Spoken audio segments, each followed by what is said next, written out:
Hello, hello, hello, hello, hello, hello, hello, hello, hello, friends. Good morning. I hope you are fine at your home and you are enjoying this online teaching. Clear? Okay. So आज का हमारा topic है standard 12 chapter 3 3.9 electrical energy power. Okay. So now we are talking about electrical energy. तो electrical energy में current की बात होगी, potential की बात होगी, पोटेंशियल एनर्जी की बात होगी और पावर की बात होने वाली है. क्लियर? तो इस टॉपिक को समझने के लिए फर्स्ट एग्जांपल से स्टार्ट करेंगे. तो starting from an example, if current I is moving from A part to B part, मतलब कि जो भी हम अगर कंडक्टर लेंगे तो कंडक्टर में दो पॉइंट्स लिए ए टू बी, तो हमारा करंट है, current is moving from A to B.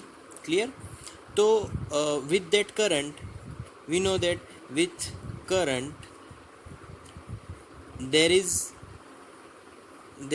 There are big amount of charges. बहुत ही बड़े अमाउंट का चार्जेस फ्लो होगा. So big amount delta Q charges are flowing. Clear? तो करंट को तो हम जानते ही है भाई. करंट मतलब कि भाई पर्टिकुलर चार्जेस पर्टिकुलर टाइम में फ्लो होना, that is called current. Clear? तो यहाँ पर ए टू बी गया आई, तो उसके अकॉर्डिंग मुझे पोटेंशियल की फॉर्मूला लिखनी है. पोटेंशियल एनर्जी डेल्टा यू, उसको हम लोग बोलते हैं potential energy. So change in potential energy to move this charges.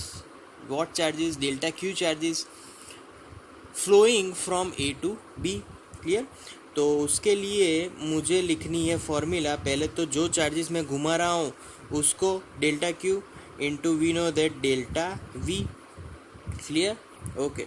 So delta Q into कहाँ से कहाँ जा रहे हैं? A to B. तो फाइनल हमारा बी पे है, तो I have to write V of B minus V of ए.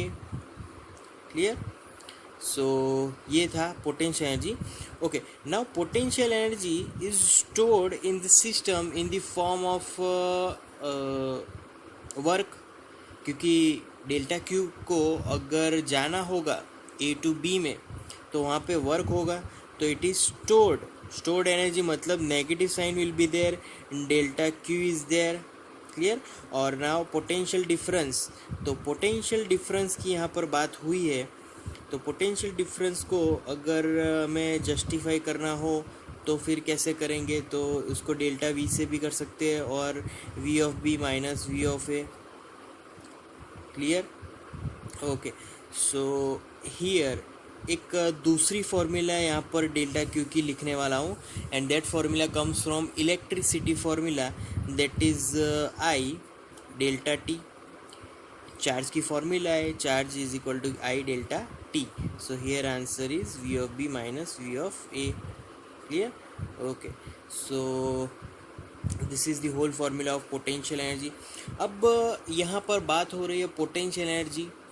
तो फिर अगर चार्जेस मोशन में है तो काइनेटिक एनर्जी भी वहाँ पर प्रोड्यूस होगी. Kinetic energy is also there in our conductor because of motion of charges. तो काइनेटिक एनर्जी ये कहाँ से मिलेगी? Clear? So due to collisions of charges,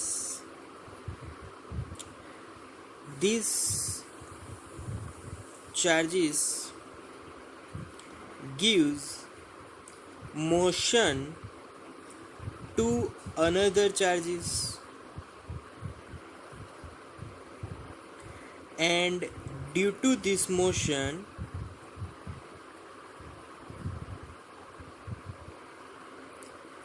there will be kinetic energy in this system.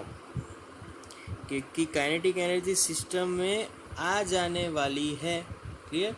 तो अब बात करें काइनेटिक एनर्जी की. So kinetic energy that means delta के.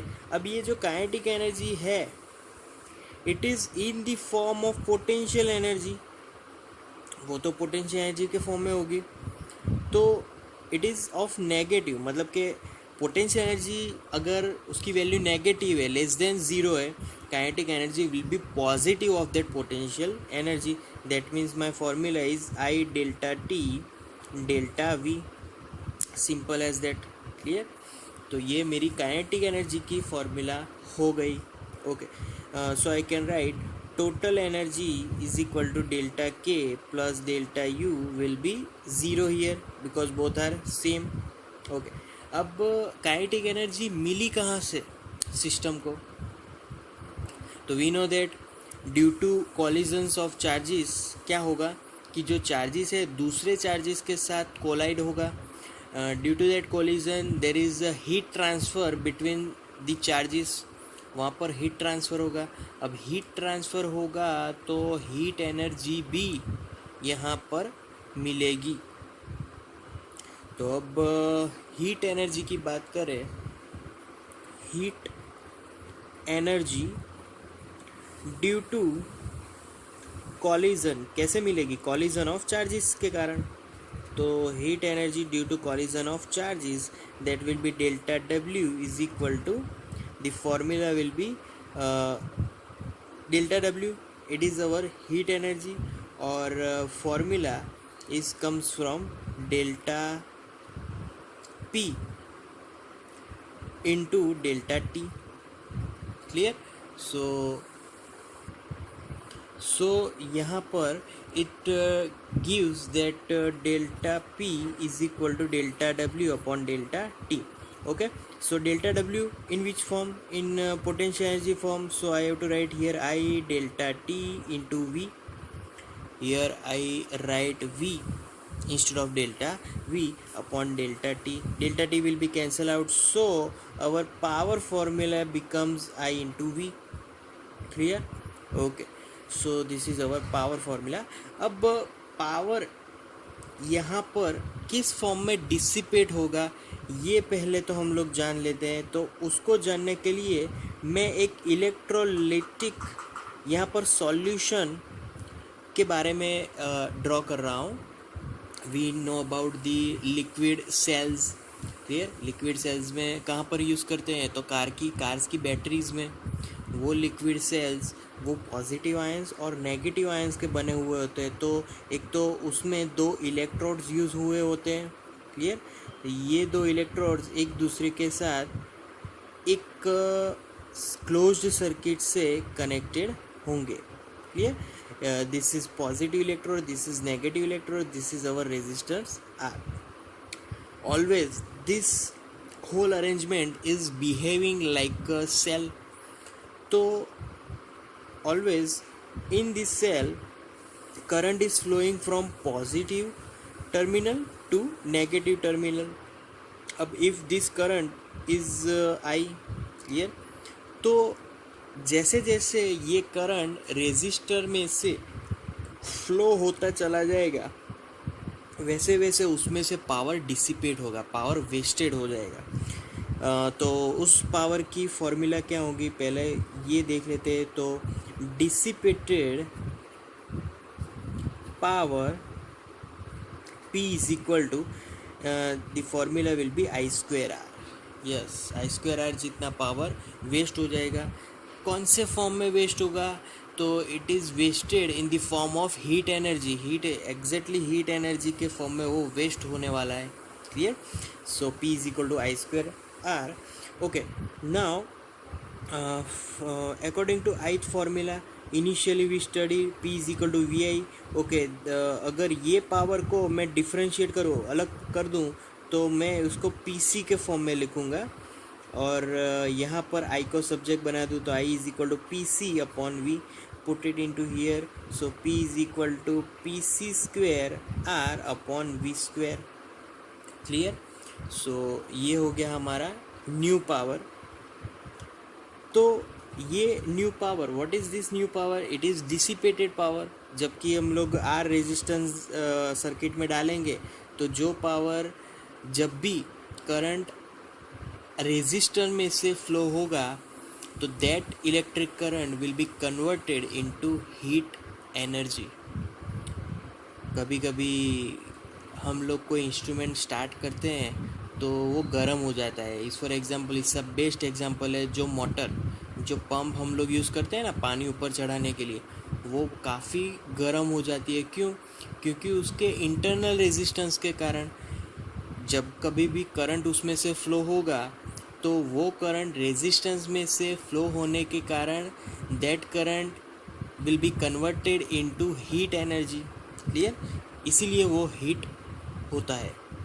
ओके, सो यहाँ पर ये डिसिपेटेड पावर हो गया. अब ये जो पावर है इसको हमें कम करना है कि भाई ये एक्चुअल में प्रैक्टिकल लाइफ में ऐसा डिसिपेशंस कहाँ पर होता है.